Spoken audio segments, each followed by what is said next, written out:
నమస్తే, welcome to Suman TV. గత కొద్ది రోజులుగా కాకినాడ వలసపాకల ప్రాంతంలో వేప చెట్టు నుండి నిరంతరాయంగా కూడా కళ్ళు వంటి పదార్థం కారుతూ ఉంది. అయితే ఇది బ్రహ్మంగారు చెప్పిన కాలజ్ఞానంలో వేప చెట్టు నుంచి పాలు కారుతాయన్నది నిజమవుతుందంటూ చాలా మంది ఆ కళ్ళునైతే పట్టుకుని తాగడం అయితే మనం చూస్తూ ఉన్నాము. దాదాపు రోజుకి 10 లీటర్ల వరకు ఈ లిక్విడ్ వస్తుందంటూ కూడా చెబుతూ ఉన్నారు. అయితే ఇది నిజంగా శాస్త్రమా, సైన్సా, ఎందుకు అలా జరుగుతుంది? మనతో పాటు కేసరి శ్రీనివాస్ గారు ఉన్నారు, జన విజ్ఞాన వేదిక నుంచి. సార్ నమస్తే అండి. వేప చెట్టు నుంచి కళ్ళు కారడం అంటే చాలా మంది ఏమంటున్నారంటే బ్రహ్మంగారి కాలజ్ఞానంలో చెప్పిన ఒక అంశం నిజమైంది, ఇది దైవ మహత్యమో లేదంటే బ్రహ్మంగారు చెప్పింది నిజమవ్వడమో, మొత్తానికి ఆ లిక్విడ్ ఏదైతే ఉందో అదంతా పట్టుకొని తాగడం పిల్లలు కూడా పట్టిస్తూ ఉన్నారు. ఏంటి సార్ అసలు ఏం జరుగుతుందంటారు?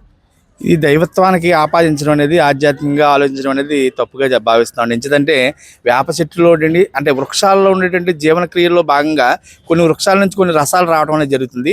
ఈ రసాలు ఈ బెరడు ఈ చెట్టు నుంచి బయటకు వచ్చినప్పుడు గాలితో కలిసినప్పుడు అది పాల రంగులోకి రావడం అనేది జరుగుతుంది. బేసిక్గా వేప చెట్టు నుంచి అది గత 15-20 రోజుల నుంచి వస్తుందని చెబుతున్నారు.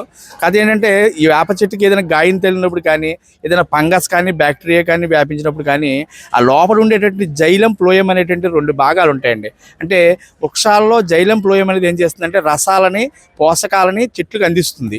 నీటిని కానీ, పోషకాలను కానీ చెట్లకు అందించేటువంటి జైలం, ఫ్లోయం అనేటువంటి వాటిలోంచి కొన్ని రసాలు వస్తాయి. ఈ రసాలు అనేది బయటకు వచ్చినప్పుడు పాల రూపంలో అది అందులోకి వేప కానీ, గన్నేరు కానీ ఇట్లాంటిలో పాల రూపంలో వచ్చేటువంటి పరిస్థితి కనిపిస్తుంది. అయితే ఇది పూర్తిగా వృక్ష శాస్త్రానికి సంబంధించిన విషయం. అది ఏదో ప్రపంచంలో చాలా చోట్ల చాలా విషయాలు జరుగుతుంటాయి. కొన్ని వృక్షాల నుంచి వాటర్ వస్తుందని, కొన్ని వృక్షాల నుంచి పాలు కారుతున్నాయని, కొన్ని వృక్షాల నుంచి జిగురు లాంటి పదార్థం రెగ్యులర్గా వస్తుందని, ఇటువంటి అనేకమైన సంఘటనలు మనం చాలాసార్లు చూసాం. ఇది కూడా అటువంటి ప్రక్రియగా భావించాలి తప్ప దీన్ని ఒక వీరబ్రహ్మం గారికి వీటికి ముడిపెట్టి చెప్పడం అనేది కరెక్ట్ కాదనేది మా అభిప్రాయం. ముఖ్యంగా వేప చెట్టు అనేది చూసుకున్నప్పుడు మనకేంటంటే వేప బెరడు కానీ, ఆకులు కానీ, కాయలు కానీ మనకి ఆయుర్వేదానికి వీటికి పనిచేస్తాయండి. ఎందుకంటే వేపని సర్వరోగ నివారణ అని చెప్తారు. కానీ వేప రసం అయితే ఏదైతే శాప ఏదో వస్తుందో దాన్ని మాత్రం తీసుకోవడం అనేది మంచిది కాదు. ఎందుకంటే దానివల్ల అనారోగ్యం. ఇప్పుడు ప్రజెంట్ ఏంటంటే ఒక రకమైనటువంటి ఆలోచనలు ఉంటారు.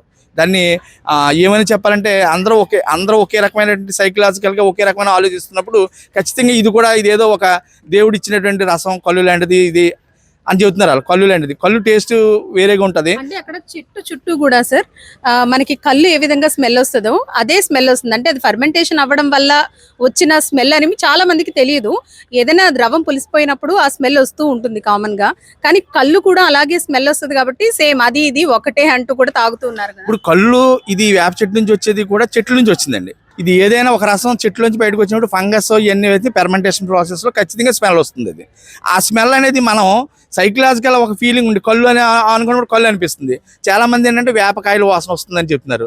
సో అది పూర్తిగా చెట్టు నుంచి ఆ చెట్టులో ఉండేటువంటి ఆ చెట్లు కొన్ని ఏదైనా ఒక ప్రత్యేకమైన పరిస్థితుల్లో అంటే 5 లీటర్లు 6 లీటర్లు రోజుకి రావడం అనేది చాలా అరుదైన సంఘటన.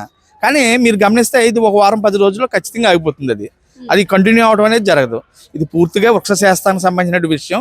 దీన్ని ఆధ్యాత్మికంగానే దైవత్వానికి ఆపాదించడం అనేది కరెక్ట్ కాదనేది మా అభిప్రాయం. ఖచ్చితంగా వేప చెట్టు అనేది సర్వరోగ నివారణ. వేప చెట్టుకు ఉండేటువంటి రసాలు ఏవైతే ఉన్నాయో అది రసం గాలితో కలిసినప్పుడు ఖచ్చితంగా పాల రూపంలో వస్తుంది. అది అంతే తప్ప మరొకటి ఏం కాదు. అంటే ఇప్పుడు మీరు అన్నట్టు వేప అనేది సర్వరోగ నివారణి. వేప పువ్వు దగ్గర నుంచి చిగుళ్ళ దగ్గర నుంచి బెరడు వరకు అన్ని మనం ఆయుర్వేదంలో వాడుతూ ఉంటాం. డైరెక్ట్ గా తినేవాళ్ళు కూడా ఉంటారు. వేప చిగుళ్ళను కానీ లేదంటే వేప పువ్వును కానీ డైరెక్ట్ గా కూడా తీసుకుంటూ ఉంటారు ఔషధ గుణాలు ఉండడం వల్ల. సో ఇదేంటంటే ఇక్కడ సహజ సిద్ధంగా ఏర్పడుతుంది ఈ కళ్ళు అనేది. ఎందుకంటే మనం తాటి కళ్ళు కానీ లేదంటే ఈత కళ్ళు కానీ అవి గీస్తూ ఉంటారు, దాని నుంచి ఆ లిక్విడ్ వస్తూ ఉంటుంది.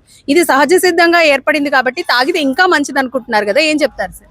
ఇది బేసిక్గా సహసిద్ధంగా ఏర్పడిందని అంటున్నారు, కానీ అక్కడికి ఒక గాయం ఏర్పడ్డది ఆ చెట్టుకి. ఆ గాయం ఏర్పడ్డప్పుడు గాయం ఎందుకు ఏర్పడ్డది? ఎవరైనా ఒక గాయం చేసి ఉండొచ్చు, లేదా ఫంగస్ వల్ల కానీ బ్యాక్టీరియా వల్ల కానీ ఒకటి ఏదో గాయం ఉండొచ్చు. దాని నుంచి మనకి ఆ స్రావం అనేది బయటకు వస్తుంది. అది అంతేగాని సహజ సిద్ధంగా ఏర్పడింది కాదు. మీరు ఆ దారి కూడా చూసినప్పుడు ఏంటంటే ఏదో ఒక అట్టదాని చిన్న ముక్కలాంటిది ఏదో అరేంజ్ చేశారు దాన్ని. సో ఇది ఏదో ఒక గాయం ఏర్పడి వచ్చిందే తప్ప అది సహజ సిద్ధంగా చెట్టు నుంచి వచ్చేది కాదని అభిప్రాయం ఉన్నది. అంటే మనిషి శరీరానికి గాయం అయితే ఏ విధంగా ఉంటుందో మనిషి శరీరానికి గాయం అయితే ఏ విధంగా రక్తం వస్తుందో చెట్టుకు కూడా అదే వస్తుంది. ఇప్పుడు సహజసిద్ధంగా ఇటువంటి చెట్టుకి ఏమి ఉండదు. దీన్ని మనం ఒక చిన్న గాయపరిచినప్పుడు ఏమన్నా ఆటోమేటిక్గా దీని నుంచి కొంత వస్తుంది. సో అది జైలం ఫ్లోయం నుంచి ఉండే ఆ రసాయనాలు రసాలు ఏవైతే ఉన్నాయో ఆ శాపది గమ్ము ఏదైతే ఉందో అన్ని మిక్సర్ అవి ఈ విధంగా వస్తుంది అనేది మా అభిప్రాయం. సో ఇది తాగడం మంచిది కాదండి. ఇది తాగడం 100% మంచిది కాదండి. ముఖ్యంగా వృద్ధులు కానీ పిల్లలు కానీ తాగితే విరోచనాలు రావడం కానీ కడుపు నొప్పి రావడం కానీ ఖచ్చితంగా జరుగుతుంది. అంటే ఈ రోగ నిరోధక శక్తి ఎక్కువ ఉన్న వాళ్ళు తాగినప్పుడు అంత వెంటనే కనిపించదండి, తర్వాత కనిపిస్తుంది. వేప బెరడు ఆకులు కాయలు తప్ప ఇటువంటి రసాలు తాగడం అనేది అంత మంచిది కాదు.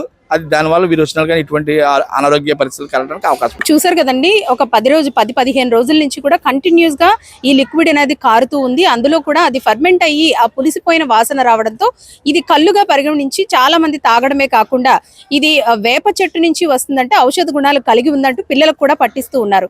కానీ ఇది ఎంత మాత్రం మంచిది కాదని, చెట్టులో జీవక్రియలో మార్పుల వల్లే ఇటువంటి జరుగుతాయి తప్పితే, అంటే మనిషి శరీరానికి గాయమైనప్పుడు ఎలా రక్తం కారుతుందో అలాగే చెట్టుకు కూడా కొన్ని జీవక్రియల్లో భాగంగానే ఒక గాయం అయినప్పుడు ఇటువంటి ప్రక్రియ జరుగుతుందని, ఇది తీసుకోవడం ఎంత మాత్రం మంచిది కాదని, అలాగే దైవత్వాన్ని ఆపాదించడం కూడా మంచిది కాదంటూ కూడా చెబుతూ ఉన్నారు. కెమెరా పర్సన్ శ్రీధర్తో అనుశ్రీ, సుమన్ టీవీ, కాకినాడ.